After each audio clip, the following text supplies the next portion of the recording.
My parents rejected me for marrying a strong-willed woman, but now they need my help. After their prized daughter bankrupted the family business, I've always been the black sheep in my family, a 38-year-old architect who never quite measured up to what my parents expected. My older sister Olivia was their masterpiece. Valedictorian, law school graduate, perfect marriage to a man my parents adored, and eventually taking over my father's prestigious architectural firm in the Pacific Northwest. I did well enough, designing smaller residential projects in the Midwest, but I wasn't their vision of success. When I married Rachel 3 years ago, it was the final straw. She's brilliant, outspoken, and refuses to tolerate my parents' subtle manipulations. They wanted someone who would bend to their wishes, not a strong-willed environmental lawyer who questioned their outdated values. From the moment they met her, my parents made it clear she wasn't welcome. The tension was always there, hovering beneath polite conversation at holiday dinners. I thought we could work through it, but then came the bombshell. They rewrote their will, removing me entirely. The message was clear. I no longer belonged in their carefully crafted family narrative. It wasn't about the money. It was the deliberate erasure of my place in their lives that cut deepest. Rachel and I moved to Colorado after that, building our own life together. For nearly 3 years, the silence between my parents and me stretched on like an unbridgeable canyon. I had made peace with it, focusing on our small but growing architectural practice specializing in sustainable design. Then my phone lit up with my mother's name one evening, something that hadn't happened since the fallout. Her voice was unrecognizable, broken with sobs. For a moment, I thought someone had died. The reality was perhaps more shocking. Olivia, their perfect daughter, had systematically defrauded the family business. She had siphoned off nearly $1 million through falsified projects, forged signatures, and phantom contractors. Worse, she had vanished completely. No trace, no explanation, just devastating financial ruins left in her wake. "Please," my mother whispered, her voice cracking with desperation. "We have nowhere else to turn." I heard my father's breathing in the background, his pride preventing him from speaking directly, but his presence a tacit admission of defeat. The irony wasn't lost on me. After being discarded for not fitting their mold, I was suddenly their only hope. I let the silence build, savoring the moment they had to acknowledge they needed me. "You cut me out of your lives because of Rachel? But now Olivia's betrayal has you calling me?" I finally responded, unable to keep the bitterness from my voice. My father took the phone then, his voice strained and unfamiliar. "We were wrong," he admitted, the words seeming to physically pain him. "We need your help, son." I could have hung up. Part of me wanted to, yet something held me back. Perhaps the lingering desire for them to finally see me for who I am.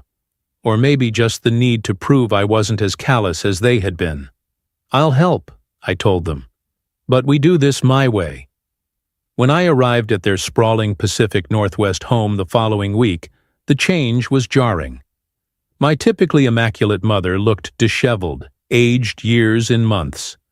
My father, once commanding and intimidating, seemed diminished, shoulders hunched under the weight of betrayal.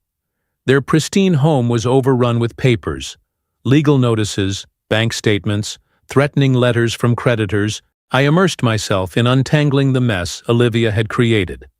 The more I investigated, the worse it became. She hadn't just stolen money.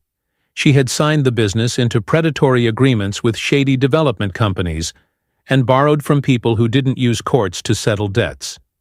My parents faced not just financial ruin but potential legal consequences for contracts signed in their company's name. Every night I'd return to my hotel room and call Rachel, who listened patiently as I processed the day's discoveries. She never pushed me to abandon the effort, only reminded me that whatever I chose to do, I didn't owe them salvation. She was right, of course, but I couldn't walk away now that I understood the full scope of the crisis. What bothered me most was my parents' attempt to act as though our estrangement had never happened. My mother would prepare dinner, making polite conversation about the weather. My father started complimenting my work, noting how impressed he was with my financial acumen. It was all surface-level reconciliation, hollow words that never addressed the years of rejection. After weeks of 14-hour days sorting through legal and financial documents, I made real progress untangling some of the worst financial knots. One evening, my father poured 2 glasses of scotch and sat across from me at his desk. "I owe you an apology," he said, eyes fixed on his glass. For a moment I thought he might actually acknowledge the pain they'd caused, cutting me out of their lives, rejecting Rachel, treating me as less than for years.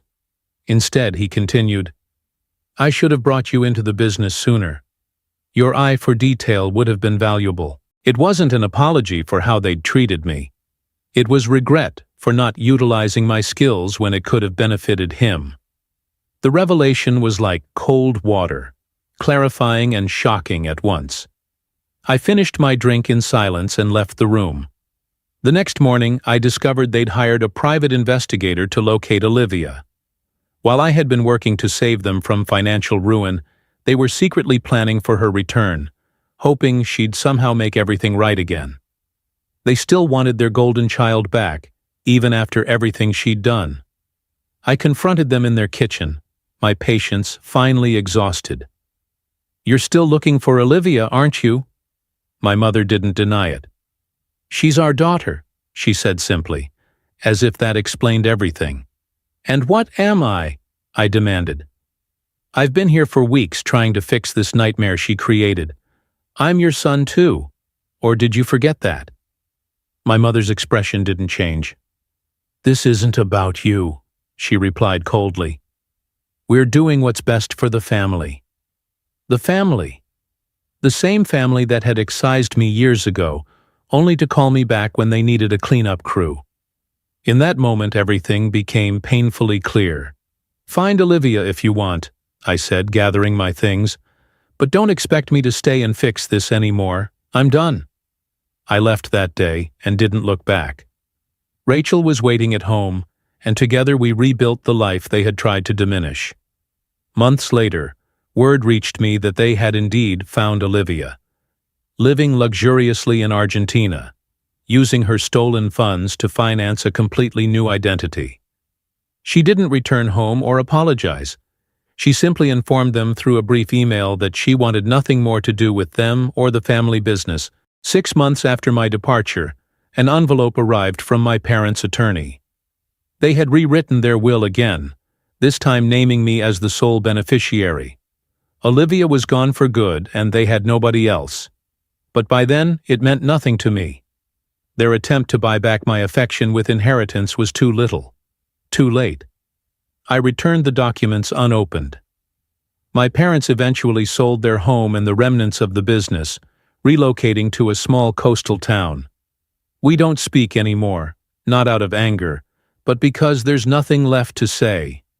As for Olivia, rumors suggest she's still living well off her ill-gotten gains somewhere in South America. Me? I'm doing better than I ever have. Rachel and I welcomed our first child last spring. Our architecture firm, specializing in sustainable design, has gained recognition throughout the region. I've learned that family isn't always defined by blood, but by those who stand beside you when it matters most. To anyone who's been made to feel secondary, who's been measured against impossible standards and found wanting, your worth isn't determined by others' limited vision. Build your life on your own terms. The freedom found in walking away from toxic expectations is worth more than any inheritance or approval could ever be. If you've enjoyed this story of family betrayal and personal redemption, please subscribe to the channel for more content that explores the complexities of family dynamics. Your support means everything to creators like me who share these stories,